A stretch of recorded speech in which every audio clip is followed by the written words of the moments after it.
Cameron Smith, after breaking tour record, Australian can start thinking about first major. It was nice to see where my game is at against some of the best players in the world. I've been working hard and it's paid off early in the season. This was Cameron Smith, the Australian golfer, speaking after he had secured his fourth victory on the PGA Tour in remarkable fashion in the Century Tournament of Champions in Hawaii on Sunday. After shooting 65-64-64-65 to set a tour record of 34 under par for the tournament, finishing one stroke clear of Jon Rahm, Smith should probably stop talking about the best players in the world in the third person. He is firmly ensconced among them, the 28-year-old having risen into the world's top 10 for the first time. Over those 4 days in Hawaii, the rest of the world's leading players were able to measure their games against that of Smith.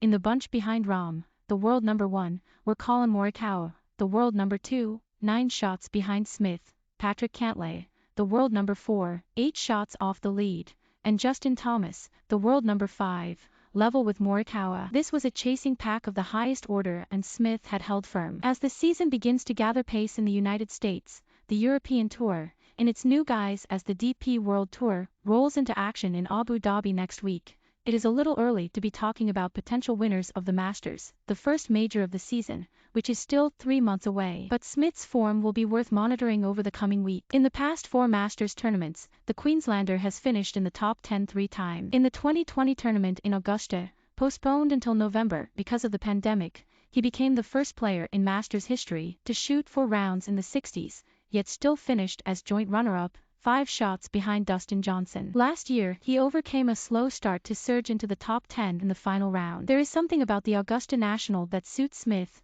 not one of the game's biggest hitters.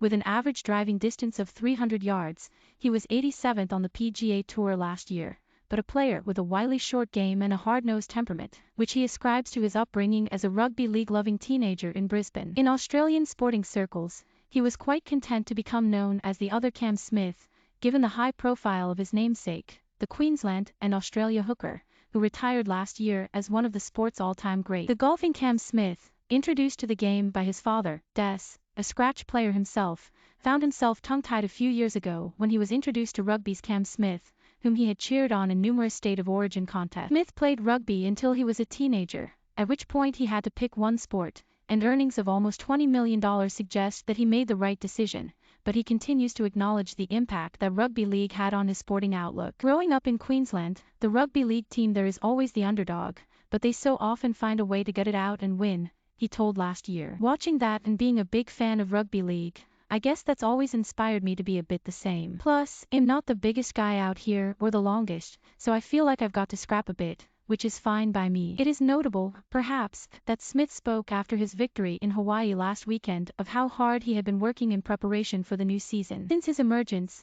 he has generally been seen as one of the more laid-back players on tour, a keen fisherman on his days off, who adopted a striking mullet hairstyle last year that may have come close to contravening rules of etiquette at some U.S. country club. Before representing his country at the Olympics in Tokyo, he went one step further by having the letters AUS shaved into the side of his head. Last year, he outlined why a relaxed approach to his preparation worked best for him. "I know I'm a little lazy, and I know I don't practice enough," he said. "I did go through a stage a few years ago and I really knuckled down on my health and fitness. I got really disciplined with my diet and the beers and other things. I got really strong and fit in the gym and lost a lot of weight. But it wasn't working for me. I felt great, but I wasn't playing good. So I went back to what I was doing. I still spend time in the gym, and I still do, but I eat the stuff that makes me happy and have a few beers with the lads and enjoy life."